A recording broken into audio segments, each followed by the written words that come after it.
Hi everyone, my name's Ollie and welcome to my channel and another spiritual thought for the week where we consider important topics in life from a spiritual point of view.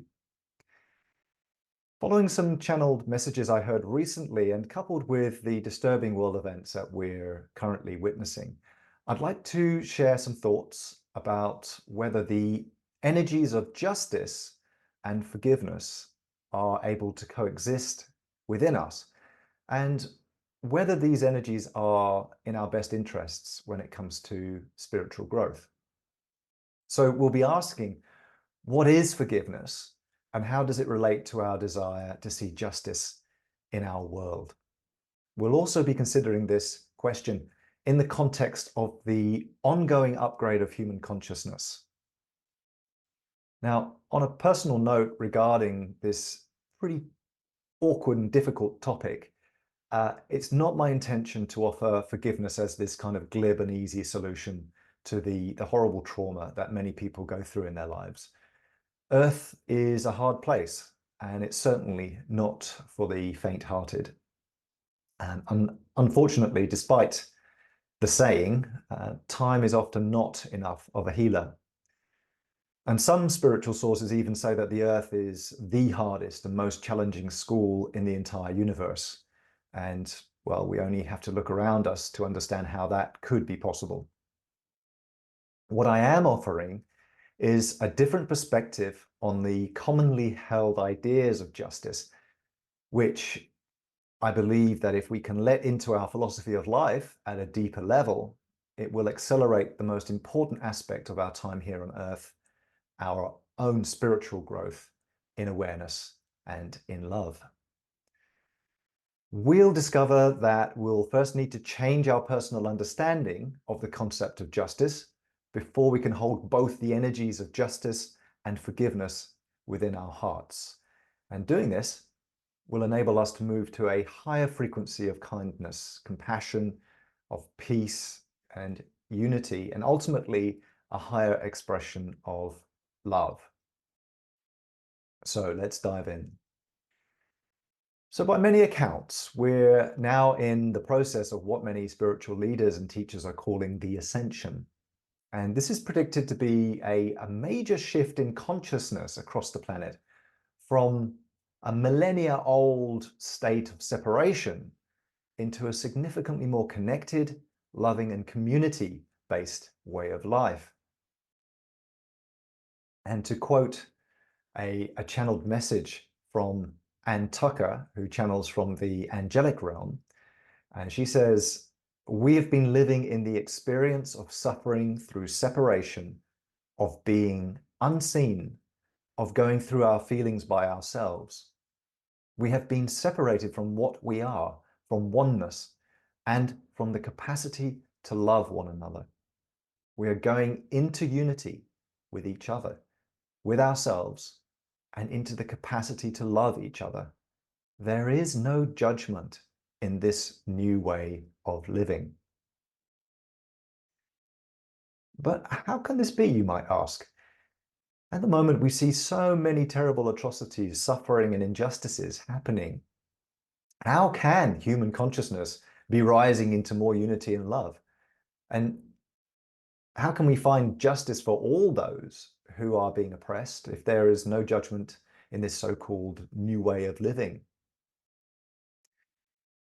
And yes, at the face of it, we human beings do indeed continue to do terrible things to each other.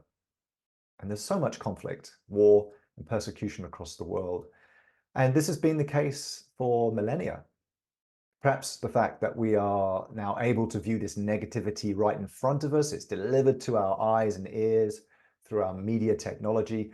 Perhaps this is a reason why the world seems to be in more chaos than it ever has been before. And we may also be witnessing a necessary purge of the anger, hatred, and ultimately fear that has been part of the human experience for so long. And this negativity may need to play itself out, if you like a festering thorn that needs to be removed until people across the world finally agree that enough is enough and do that in numbers large enough to create a significant sea change in our community consciousness, in our collective consciousness. And it may also be that we're witnessing a reaction to the Earth, increasing her own vibration. And those who've enjoyed holding power over others and oppressing others may be sensing that things are changing. And so out of fear, they're grasping to keep hold of the status quo by whatever means possible. And we're seeing that on the world stage. You may also be experiencing that from a personal viewpoint as well. I suspect that this upgrade in our individual and collective consciousness is not going to happen overnight, but I suspect it will be a gradual process through the coming decades. And the result, it could well be a major change in the political structures, the political priorities and geographic boundaries of the world, all driven by a greater love, kindness, and a desire for connection, for a desire for peace and unity in diversity, allowing others to be who they are and accepting them. And an essential ingredient that will enable this transformation to take place is forgiveness. So let's take a look at forgiveness and justice in more detail. According to an article from the University of California in Berkeley, psychologists generally define forgiveness as a conscious, deliberate decision to release feelings of resentment or vengeance towards a person or group who has harmed you, regardless of whether they actually deserve your forgiveness. And when we take a look at the definition of justice, we get the process or result of using laws to fairly judge and punish crimes and criminals. That's from the Britannica Dictionary. So at face value, we look at these two definitions and concepts of forgiveness and justice seem contradictory. Justice usually involves punishing the offender so that they get what they deserve. Forgiveness, on the other hand, requires completely releasing the desire to punish. So the meaning of justice actually contains several layers. And one of these layers is a sanitized and perhaps more socially acceptable version of vengeance or repayment. And that's often seen in popular terms as righting wrongs. Many people desire and pursue this type of retributive justice, and some spend many years of their lives petitioning for justice to be served for a perceived wrongdoing that they or others have suffered. The idea that wrongdoers should get their just desserts, as it were, goes back a long way. And if we look at the Bible in the Old Testament, vengeance is linked with justice in Deuteronomy. And here's a quote from that. "It is mine to avenge. I will repay. In due time their foot will slip. Their day of disaster is near and their doom rushes upon them." That's from the New International Version. So it's therefore quite understandable to ask that if humanity is to undergo a shift in consciousness, then surely we're going to need justice to prevail more than ever before, to right the wrongs, to lay the foundations for peace? Seems a reasonable question. And so we come back to the original question. So can we desire justice for the atrocities that we personally experience and witness, while still holding forgiveness in our hearts? Are these two energies compatible, especially as we raise our own awareness in these changing times? So the short answer is no, we can't. We can't hold these energies of retributive justice and forgiveness in our hearts at the same time. We have to choose between the lower vibration of desiring that someone faces punishment for what they've done and the higher vibration of forgiveness with no strings attached. At a personal level, holding on to the desire for retributive justice ties a heavy weight onto each of us, hindering us from raising our awareness into these new times. And this energy is just simply not in alignment with our true divine nature. However, there is another way to look at justice, so we can hold it, if you like, in the same space, as it were, within us, in the same space as forgiveness. Let's take a look at that. So it's a different perspective. There's a difference between desiring justice and holding someone or a group of people accountable for their negative actions. Releasing the desire for retribution does not mean that we cannot call them out and show the world, what have they done? Although I'd add that there is a fine line here, because it's quite easy to disguise retributive justice as restorative justice. However, reconciliation is a much more spiritually helpful approach. And for example, as seen in South Africa's Truth and Reconciliation Commission, which chose to pursue forgiveness over prosecution and reparation over retaliation. Secondly, the people who choose a negative path in life will indeed be brought to justice within themselves at the end of this or some other lifetime, when they undergo something called their life review. And this is where they experience firsthand the physical, mental, emotional effects that they caused others by every one of their actions, thoughts, and words during that lifetime. Now, our guides facilitate this process at the end of our earth lives, and it's done in a totally non-judgmental way, and it's actually aimed at helping us grow in awareness. However, souls that have not raised their frequency sufficiently to hold the energy of forgiveness will tend to judge themselves and then seek ways to attempt to right their wrongs, which falls in that framework of understanding of atonement and judging oneself, and so begins the cycle of karma, or continues the cycle of karma. So this may involve further incarnations to atone for their actions in a myriad of ways. For example, the soul might decide to punish themselves by experiencing being the victim themselves, swapping place with their oppressor, if you like. Or perhaps they decide to take on a more positive role to help others who are suffering in similar circumstances. Here's a quote from Dr. James Martin Peebles, as channeled by Summer Bacon. And he says, "They will eventually come to understand the love that they are. They will eventually strive, in some cases, to right the wrongs by choosing to experience karma, to atone for their past actions and clean up their messes by doing good works. Once they understand the magnitude of the horrific things they have done, they will feel terrible and beat themselves up with guilt and shame, until they say, 'I want to make this better. I want to be a better person.'" So justice from a spiritual perspective is about the process of growing in awareness. And it's important that we make this shift in definition. And Dr. Peebles goes on to say that there are no mistakes, only growth. So the justice that is done is that these people are finally freed from the chains of anger and hatred. Can you find it within your heart to forgive them and pray that they will become free of these terrible feelings? And there is love within the most evil person you can imagine. Pray that they will find it.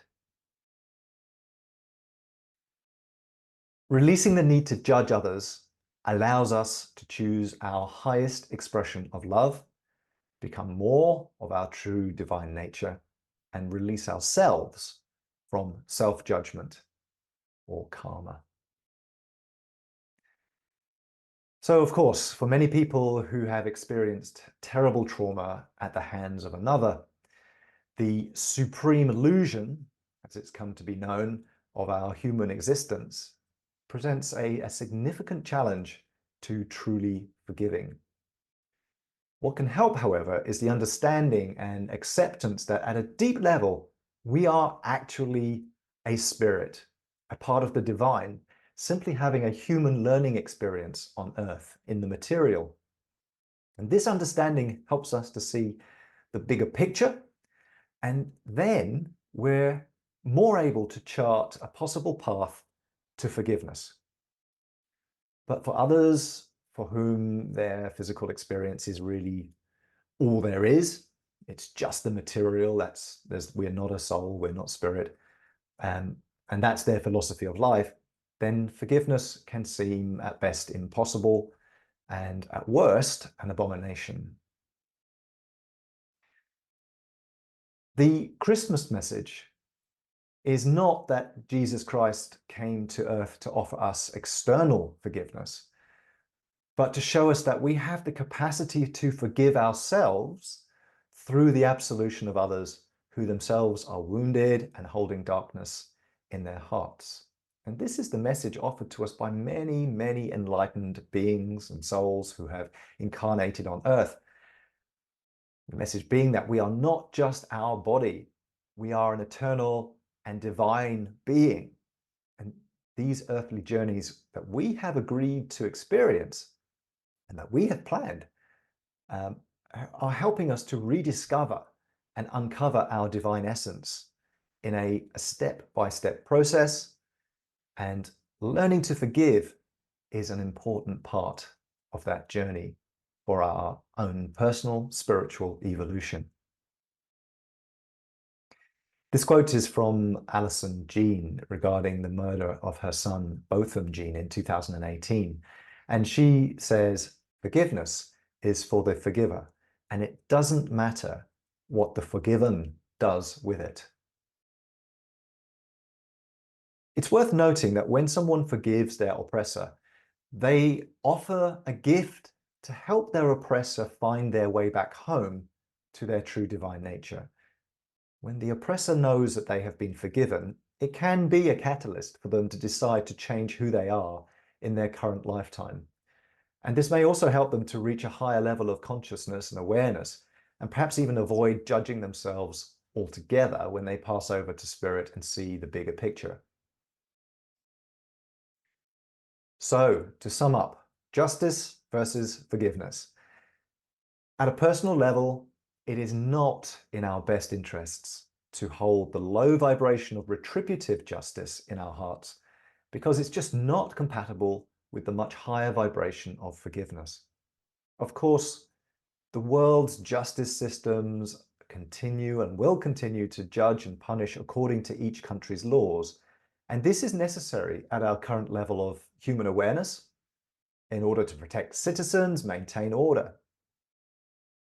But rather, let's view justice as the growth in awareness of who we really are that can result from life's experiences. And we have the opportunity here on earth to let forgiveness grow within us in whatever small or large way that might look like, and for whatever transgressions or we may experience or witness. And opening our hearts with the energy of forgiveness will enable us and the world itself to grow in light, love, and peace. And maybe one day we won't even need a justice system. Ultimately, we will come to understand and accept a truth that actually might seem rather surprising to us at this point and stage in our evolution. That forgiveness is actually not necessary, because in the grand scheme of the divine universe, there is actually nothing to forgive. We will then realize that there are no mistakes. There is only growth in awareness and infinitely expanding expression of love. So thank you for watching, and I hope the ideas I've shared with you today have been of some help to you on your journey wherever you are. And if you'd like to hear more about the spiritual dimensions of life, then please feel free to join the channel, like and subscribe, and I look forward to seeing you next time.